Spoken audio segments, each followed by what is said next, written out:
ગુજરાતમાં હવામાન વિભાગ દ્વારા સૌરાષ્ટ્ર કચ્છ સહિત અન્ય જિલ્લાઓમાં 3 દિવસથી વરસાદની આગાહી કરવામાં આવી છે। ત્યારે જૂનાગઢ માર્કેટિંગ યાર્ડ દ્વારા ખેડૂતોને જણસીને નુકસાન ન પહોંચે તે માટે ખાસ વ્યવસ્થા કરવામાં આવી છે।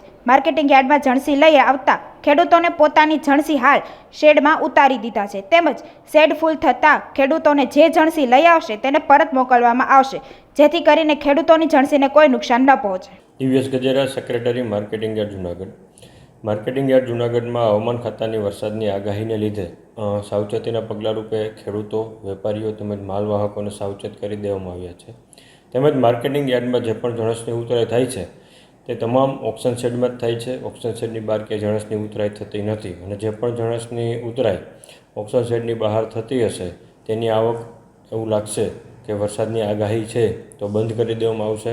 અત્યારે તમામ જણસીઓ ઓક્શન શેડમાં સલામત છે અને કોઈપણ જાતના ભયની ભીતિ નથી।